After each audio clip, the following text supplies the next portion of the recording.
Woods had surgery on his left pectoral yesterday. He'll be out for the bowl game. Stephen Mitchell was studying for a final, and Ajane was nursing a hamstring. Outside of that, seemed pretty good. Cody Temple's got a little bit of a sore back. It's not serious. The guys outside of that, I thought today we were extremely average. That's what happens when you have a few days off and you're taking finals and there's stuff going on. We have to recapture these guys, and today wasn't good enough. Today wasn't good enough for us to win. That's why you come back early and you have a bonus Monday and you prepare for 2 weeks really for a game. And so the guys understand it.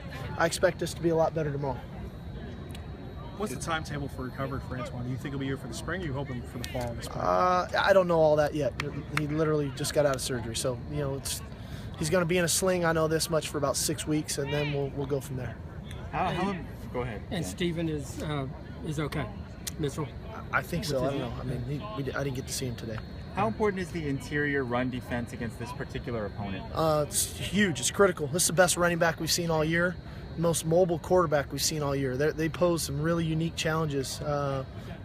Armstrong is a big physical quarterback who can run, and Abdullah is a really versatile guy, and they rely on both of them to make the run game go. There's designed runs for both of them, sometimes on the same play, where the quarterback is reading Abdullah to the perimeter, and then it's a quarterback counter on the interior. So we have to be prepared for both of those guys running the football right at us. At this point, have you guys kind of discussed what the plan would be to replace Antoine's starting lineup? Is it a matter of Cody, or is it a matter of moving one of the ends inside? Or what do you think? We're in the infancy stages of game planning, so we're fortunate enough that we've got some versatile guys where Cody can play at that position, but very easily Delvon could step in there, Clyde could step in there, quite honestly Leonard could play in there too. So we've got some versatile guys that we're fortunate to have that way. Are there similarities between what Nebraska does and any of the other opponents you faced this year with the mobile quarterback?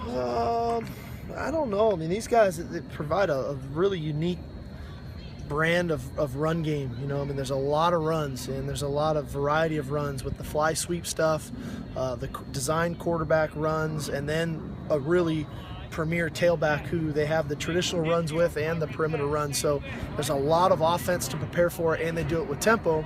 And then they got two really good wideouts that they love to throw the deep ball to. I mean, Kenny Bell has been a little nicked up, has been an exceptional player for him for years now. So they pose a real threat offensively and defensively, quite honestly. We haven't even touched on those guys yet. What are your initial impressions of the defense? Excellent front. Excellent front. They are really good up front, and they're extremely well coached in the secondary. Randy Gregory's probably, and I know we have Nate Orchard. I don't want to take anything away from Nate and some of the other pass rushers in our conference, but this guy can rush the passer. Their two defensive tackles are extremely physical, and they're very, very well coached in the secondary. I think they've only given up 12 touchdown passes all year, so we have our work cut out for us. The kind of situation that you had today, like you're saying, where you needed to kind of recapture them. Did you anticipate that as a possibility? It might be an issue. Sure. I think that's natural, and this isn't easy on these guys. I mean, they've been taking finals now for a week and a half, and they've been studying for finals and writing papers and all that. And we're trying to keep them kind of in tune to football as best we can, but I understand it. It's a grind mentally and emotionally on these guys. I mean, it's not easy. So when you get them back after a couple days off, you prepare for it, but you never want to accept it, and they understand it. Again, like I said, I expect us to be much better tomorrow. Do you treat this whole 2-week process kind of like teams do with the Super Bowl, where you kind of put in all your game plan stuff this week and then just kind of fine-tune next week? Exactly. That's exactly how we do it. So today, in our eyes, was a Monday practice, and tomorrow will be Tuesday, Wednesday, Thursday. By Saturday, kind of go accordingly. And then we'll come back next Tuesday and somewhat recreate it and fine-tune it to get ready for the game next week. Do you feel like you're seeing a little bit of growth out of Max Brown? I thought Max had some really good practices last week with the 6 practices that we had. He did some good stuff again today. I'm really pushing him. You know, we're just pushing Max to not get comfortable, not accept his role, and to prepare and to practice as if he's the starter. And it's a hard thing to do as a backup 13 games into the season, but he's a really mature guy who understands it, and he pushes himself. You know, he works just about as hard as anybody on our roster in the playbook and in his physical makeup. I mean, he works at his craft. Practicing through Christmas, do you have to think out, you know, some things to do, you know, to get through the holidays when you don't normally practice? You know, I think we've got a good formula, Dan. You know, we're going to go, like I said, this week. We're going to give the guys a couple days to do some things next Sunday, Monday. We'll come back Tuesday, have a really good practice here, and then go down to San Diego.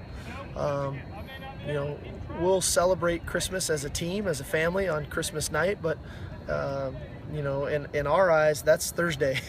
You know, I mean, and that's the format that we'll have for the day, outside of we're just going to be eating together and spending time together rather than on our own at our homes or dorms or apartments. Let's do one more. You mentioned the other day about Juju's kind of enthusiasm. What kind of effect does that have on the rest of the team when he's always kind of has that energy?